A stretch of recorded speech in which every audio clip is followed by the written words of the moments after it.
The vast emptiness of space stretched before Commander Wilson's ship as it moved through the outer edges of an unexplored solar system. His gray fingers danced across the control panel, marking another sector for the Galactic Empire's expansion. After serving the Empire for 20 years, these routine border surveys had become almost boring. But today was different. His scanner picked up unusual signals coming from the third planet of this yellow star. Wilson's 4 eyes blinked in surprise as data streamed across his screen. Radio waves, satellite communications, and something else. Traces of primitive atomic technology. Another developing world. He muttered to himself, his outer membrane shifting colors to show his disinterest. The Empire had found hundreds of such planets before, all easy to conquer and add to their vast collection of 50,000 systems. The commander prepared his standard report, noting the planet's blue-green appearance and the artificial satellites orbiting it. He almost missed the most important detail. The inhabitants called themselves humans, and they had already visited their own moon. Interesting, Wilson said, but not impressive. After all, the Empire had mastered faster-than-light travel thousands of years ago. These humans were still stuck in their own solar system. The report traveled through quantum channels to the Imperial High Council, where 12 ancient beings sat in their floating chairs of pure energy. Grand Counselor Reed, the oldest among them, barely glanced at the information before waving his crystalline hand dismissively. Another primitive species, Reed announced to his fellow council members. They haven't even achieved interstellar travel. Proceed with standard colonization protocol. But deep in the council chamber, Junior Analyst Martin, one of the Empire's loyal servant species, noticed something odd in the data. The humans' technological progress was moving at an unusual speed. Their advancement from simple tools to spaceflight had happened faster than any other known species. He tried to raise his concerns. Honorable counselors, if I may. Silence, Reed commanded. We have conquered worlds far more advanced than this Earth. Send the standard warning fleet. 3 ships should be more than enough to demonstrate our power. The Council's decision was final. Standard protocol would begin. Show of force, demand for surrender, and integration into the Empire's hierarchy. It had worked perfectly for over 10,000 years. But what the Empire didn't know was that their scans hadn't gone unnoticed. Deep beneath the Rocky Mountains on Earth, in a secret facility known as Complex Zero, General Roberts stared at the detection readings with a grim smile. Humanity had been watching the stars for centuries, preparing for this moment. They took the bait, Roberts said to the room full of military leaders from around the world. Our outdated satellites and weak radio signals made us look primitive, just as planned. On screens around the room, hidden military bases across the planet began powering up. Quantum computers hummed to life, and advanced weapon systems emerged from their camouflaged shelters. The United Earth Defense Force, secretly established 50 years ago, was ready. All those movies, all those books about alien invasions, Roberts continued, they weren't just entertainment. They were training simulations, preparing humanity for every possible first contact scenario.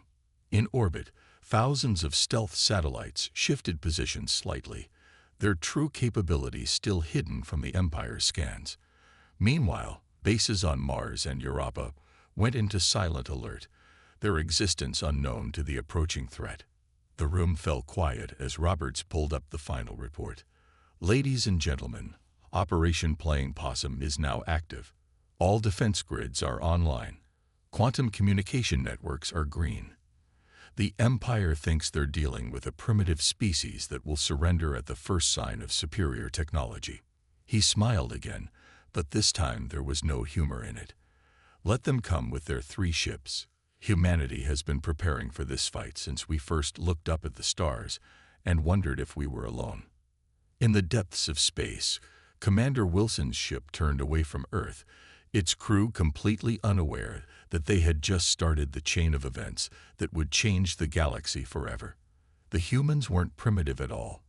They were waiting, ready, and about to teach the Empire a lesson about underestimating their prey. 3 massive Imperial ships dropped out of hyperspace near Mars, their golden hulls gleaming in the sunlight.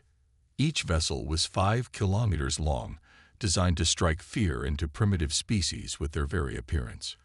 Captain Rogers of the Imperial flagship, Glory, smiled as he prepared to begin the standard conquest protocol. "Launch the warning shots," Rogers commanded. "Show these humans what real power looks like." 2 bright energy beams shot past Earth's moon, deliberately missing the planet, but demonstrating the Empire's superior technology. The Empire had used this tactic countless times before. A simple show of force usually led to immediate surrender. In response, a single human transmission came through their communication system. The Empire's universal translators quickly converted it to standard Imperial speech. "This is Admiral James Stone of the United Earth Defense Force," a calm voice announced. "You have entered restricted space. We request your peaceful withdrawal and offer diplomatic channels for future discussion." Captain Rogers laughed along with his bridge crew. The human's polite response was typical of scared species trying to delay the inevitable. He opened a channel to reply. "Primitive beings of Earth," Rogers announced with practiced superiority, "the Galactic Empire claims your world. Submit now and become our protected subjects, or face immediate destruction. You have 10 minutes to surrender." Deep inside Complex Zero, Admiral Stone switched off the communication link and turned to his staff. "Well, they're exactly as arrogant as we expected. Are the quantum missiles in position?" "Yes, sir," his weapons officer replied. "All parallel shift warheads are ready. The Empire doesn't know we can see right through their shield frequencies." Stone nodded. For decades, humanity had studied the faint traces of alien ships passing through the outer solar system. Each scan, each scattered energy reading had helped them understand potential alien defenses. The missiles they'd developed didn't need to overpower Imperial shields. They simply shifted into a quantum state that ignored them completely. Back on the Imperial flagship, Captain Rogers watched the countdown with bored confidence. This was his 20th conquest mission, and they all ended the same way. 8 minutes passed, then 9. "Sir," his sensor officer called out suddenly, "I'm detecting multiple small objects launching from Earth's surface. They appear to be primitive nuclear missiles." The officer's skin rippled with amusement. Their trajectory suggests they haven't even mastered proper targeting yet. Rogers didn't even bother to power up his main weapons. The Imperial shields could handle anything a primitive nuclear weapon could throw at them. He watched the incoming missiles with mild curiosity, noting their erratic flight paths. Then everything went wrong. The primitive missiles suddenly shifted, seeming to exist in multiple places at once. Imperial sensors couldn't lock onto them. The shields, designed to block energy and physical objects, meant nothing to weapons that could briefly step sideways in reality. 3 quantum missiles passed straight through the Glory's shields and hull as if they weren't there. They detonated inside the massive ship, their explosions rippling through multiple quantum states at once. The mighty Imperial vessel broke apart in seconds. "Impossible," Rogers screamed as his bridge dissolved around him. His last conscious thought was pure disbelief. The other 2 Imperial ships tried to react, but they had never trained for this scenario. More quantum missiles struck them from different directions as Earth's hidden defense grid revealed itself. Within 5 minutes, all 3 Imperial ships were reduced to floating debris. In Complex Zero, Admiral Stone watched the tactical display without celebration. "Send the cleanup crews to collect the wreckage. Our scientists will want to study their technology." "Sir," his communications officer interrupted, "we're detecting massive energy surges from the debris. They're sending out some kind of quantum pulse." Stone's expression hardened. "They're calling for reinforcements." "Good. Let them come." He turned to face the giant screen showing Earth's complete defense network coming online. Thousands of hidden satellites emerged from stealth mode. Weapon platforms on the moon shed their disguises as mining operations. "Humanity hoped for peace," Stone said quietly, "but we prepared for war." Send word to all commands. Operation Sleeping Giant is now active. The Empire wanted to find primitive humans, but they're about to meet the real us instead. In the vast darkness of space, the quantum pulses raced toward the Empire's nearest bases, carrying news that would shake the galaxy's oldest power to its core. Humanity's time of hiding was over. The Imperial High Council chamber erupted in chaos. The loss of 3 warships to a primitive species was unprecedented in the Empire's last 500 years of expansion. Grand Counselor Reed's crystalline form pulsed with angry red energy as he reviewed the final transmissions from the destroyed fleet. "This is an outrage," he thundered. "These humans dare to resist our generous offer of protection. Send in the 7th Battle Fleet. Show them what real Imperial power looks like." Admiral Blake of the 7th Fleet received his orders with savage pleasure. His fleet of 200 warships represented enough firepower to reduce a planet's surface to molten slag. The humans would learn their place, just like countless species before them. But Earth was ready. In orbit around Jupiter, hidden in the gas giant's powerful magnetic field, Admiral Stone watched the Imperial fleet arrive through quantum sensors. "They'd brought exactly what we expected," he said to his command staff. "Time to show them how humans fight." The Imperial fleet moved forward in perfect formation, their golden ships arranged in the same battle pattern the Empire had used successfully for millennia. Admiral Blake stood proudly on his bridge, watching his display screens light up with targeting data. "Launch the first wave of planet crackers," Blake ordered. "Let's." His words cut off as alerts screamed across every ship in his fleet. Thousands of small objects were appearing from nowhere, emerging from hidden positions throughout the solar system. "Drones, sir," his tactical officer reported. "Millions of them." The Imperial fleet found itself surrounded by a vast swarm of autonomous combat drones, each one barely larger than a human fighter, but powered by advanced AI systems.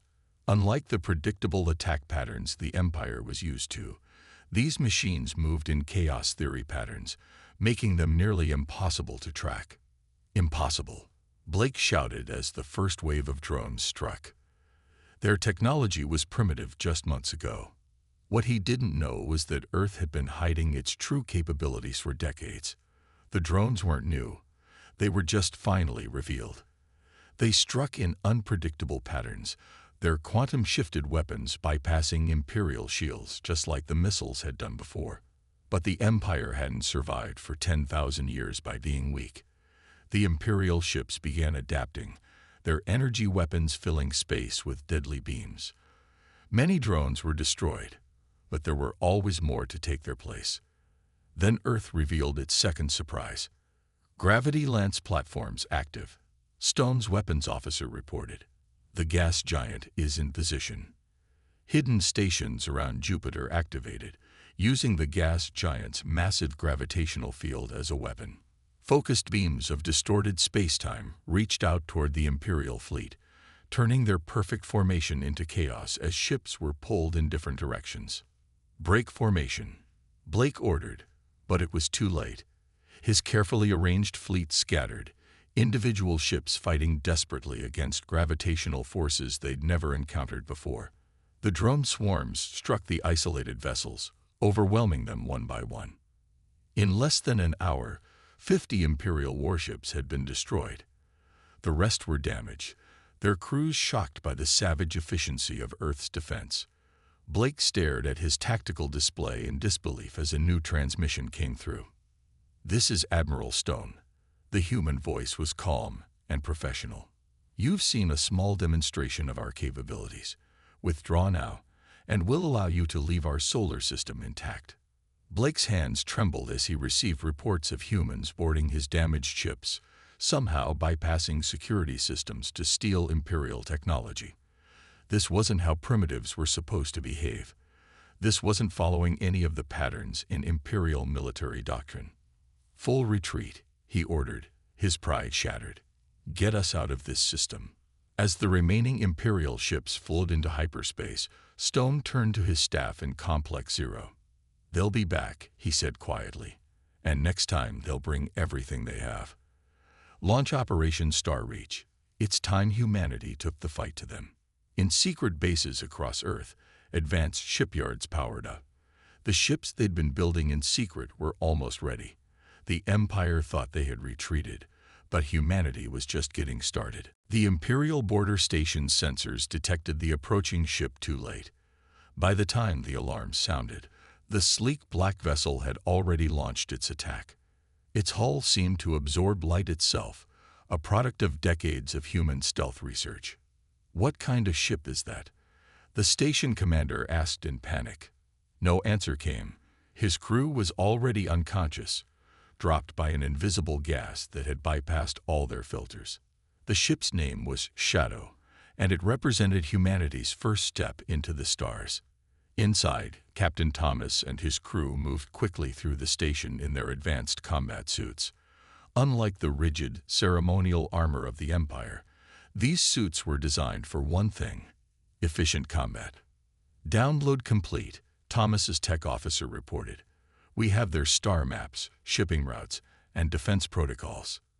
"You won't believe this, sir. They haven't updated their security codes in over 50 years. They never expected anyone to raid them."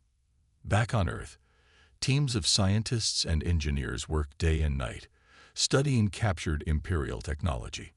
But unlike what the Empire expected from primitives, humans didn't just copy their tech, they improved it. "Their faster-than-light drives are inefficient," Dr. Allen announced to the United Earth Defense Council. "They've been using the same designs for 1,000 years. We've already found 3 ways to make them better." The council chamber displayed a hologram of the galaxy, with Imperial territories marked in red. Humanity's first waves of stealth ships were represented by tiny black dots spreading out into enemy space. "The Empire makes 3 critical mistakes," General Roberts explained, pointing to different sectors. "First, they think technologically advanced species must be obvious. They never look for hidden development. Second, they haven't fought a real war in centuries. Everything is about shows of force and intimidation. And third," he smiled, "they don't understand human entertainment." On the wall behind him, covers of old science fiction books and posters from space war movies flashed by. "We've been thinking about space warfare for hundreds of years. Every possible scenario, every tactic, every strategy. Humanity has already imagined it and planned for it. While they were stagnating, we were dreaming up ways to fight them." In Imperial space, more human ships appeared from stealth, striking targets with surgical precision. The Empire's response was slow, confused. Their ships were powerful but predictable, using the same tactics that had worked for centuries. Against humans, those old strategies were worse than useless. At an Imperial shipyard, dock workers stared in confusion as their computer systems suddenly began shutting down. Human hackers, using knowledge gained from captured ships, sliced through security that hadn't been updated in decades.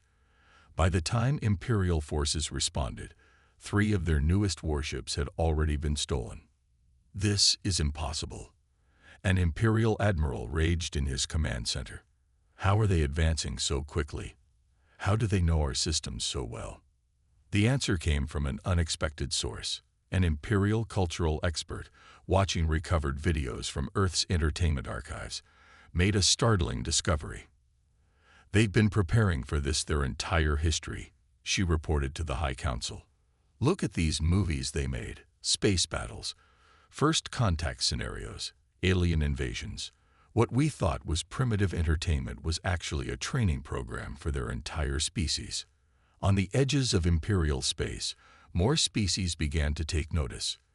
The Empire's client races, long kept subservient through displays of technological superiority, watched as humans systematically took apart Imperial defenses. Captain Thomas stood on the bridge of his ship, watching another Imperial station go dark. "Send the signal to Earth," he ordered. "Phase 1 complete. All raid targets neutralized."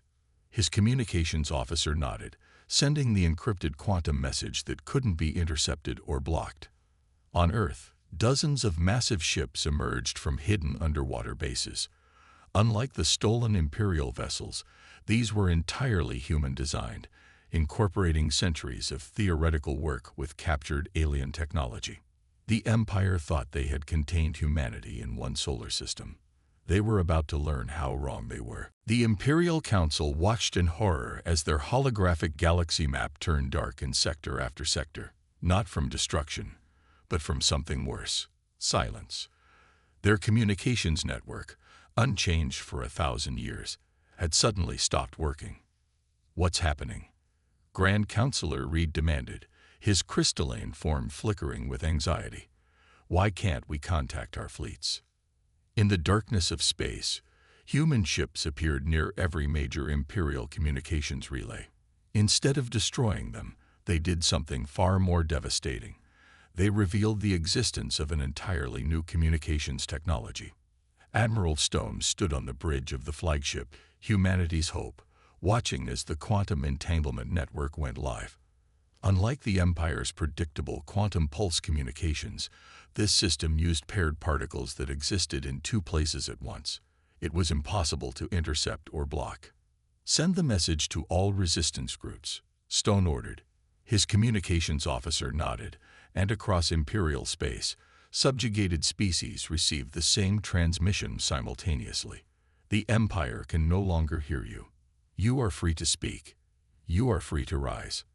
On the Imperial throne world, chaos erupted as reports finally arrived by courier ship.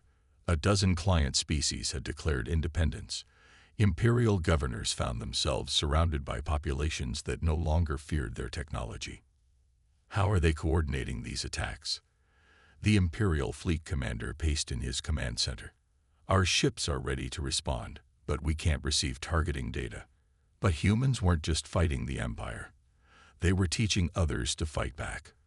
On 100 worlds, resistance fighters learned to use simple tools in ways the Empire never expected. Imperial forces, used to crushing primitive rebellions with advanced technology, found themselves facing opponents who turned their own technology against them.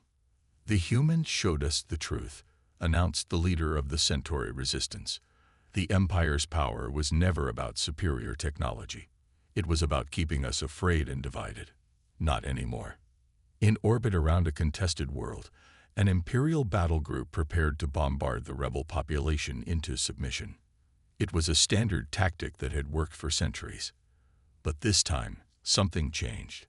Captain Miller of the human stealth ship, Silent Strike, watched the Imperial ships carefully. "Launch the package," he ordered. Tiny pods shot out from his ship, attaching to the Imperial vessels. Instead of weapons, they carried information.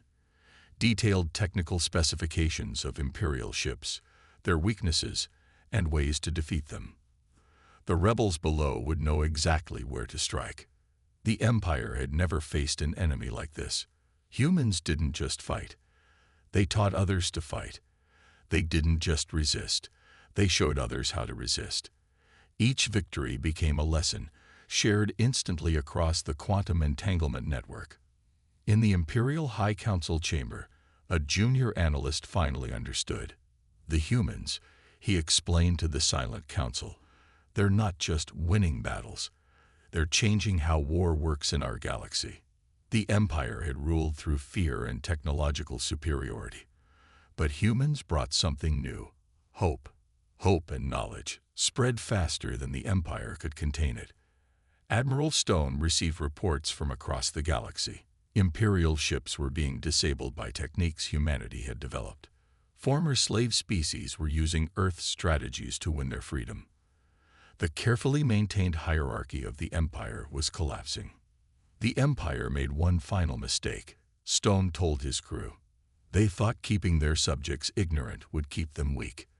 They never imagined someone would teach them to be strong. On Earth, the Defense Council watched their own galaxy map fill with green lights, signals from the quantum entanglement network spreading to more worlds every hour. The Empire's greatest weapon had been isolation, keeping each species afraid and alone. Humanity's greatest weapon was connection, teaching others that they didn't have to be afraid anymore. "Send the final signal," General Roberts ordered. "Tell every world." The Empire's time is over. The Age of Freedom has begun. Across the galaxy, a new alliance was forming, not built on fear and domination like the Empire, but on cooperation and shared knowledge. The Empire had ruled for 10,000 years. It took humanity less than 1 year to show the galaxy a better way. Deep within the Imperial archives, a team of the Empire's best analysts worked desperately to understand their unstoppable enemy. The room was filled with holographic displays showing human history, warfare, and evolution. After months of study, Chief Analyst Parker, a member of one of the Empire's servant races, finally discovered the terrifying truth. "I understand now," he announced to the gathered Imperial Council. "We weren't just wrong about humans. We were wrong about what makes a species dangerous." The council chamber fell silent as Parker activated the main display, showing scenes from Earth's past. "Look at how humans hunt." He pointed to ancient cave paintings. They didn't chase prey until it got tired. They chased it until it couldn't go on, but they could. Images flashed by. Ancient humans tracking animals across vast distances, armies marching through impossible terrain, explorers crossing oceans and climbing mountains. "Humans are pursuit predators," Parker explained, his voice trembling. "When they want something, they never stop.